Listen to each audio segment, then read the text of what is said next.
Hi everybody, welcome to Mondays with Mark. Today we're going to talk about a broad subject. Why do people get injured and what to do about them, and not be as specific as we have been in the past doing every specific injury, but more in a broad sense. So injuries are caused basically by two overarching factors. One is extrinsic factors. What is extrinsic factors?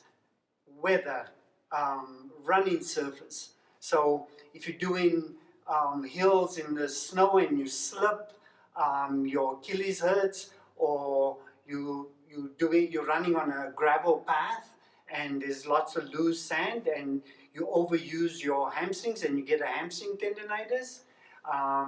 That would be an example of, those would be examples of extrinsic factors. Intrinsic factor, and shoes is another thing that is an extrinsic factor. So as we've said before, when you consider your shoes, whether you're beginning runner or advanced runner, always have your gait analyzed so you can know for sure whether you are a neutral runner, whether you pronate, whether you supinate, or whether you do neither, or whether you're in between.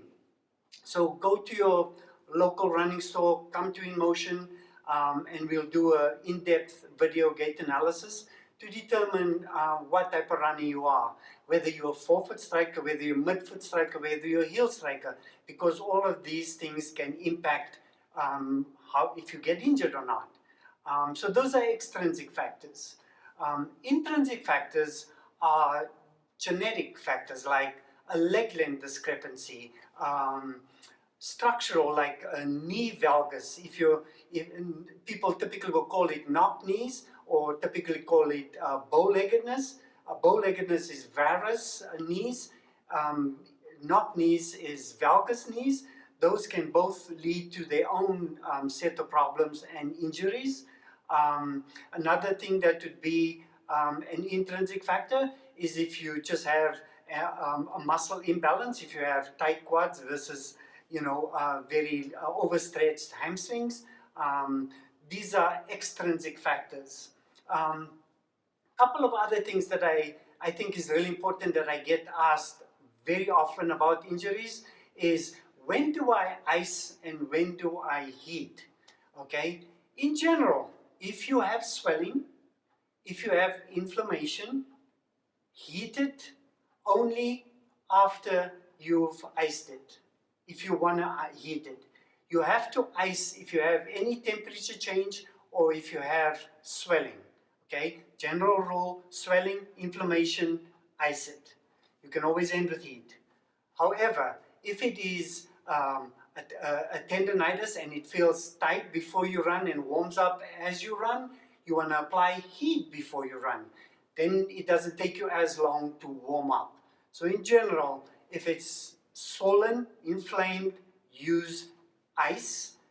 If not, if it's just tight or a really tight muscle, or you just feel like it's stiff, use heat.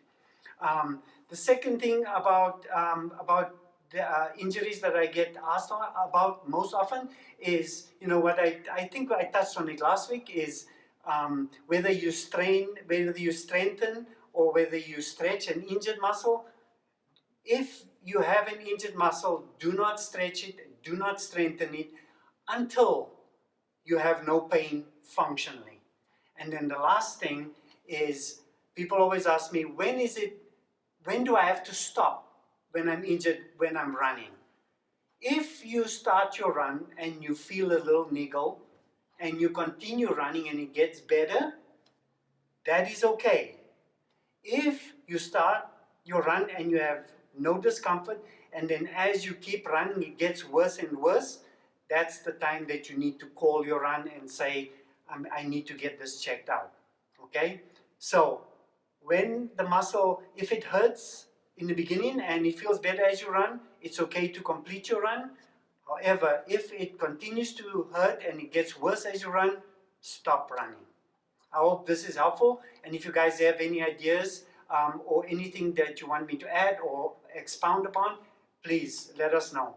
Thanks for tuning in.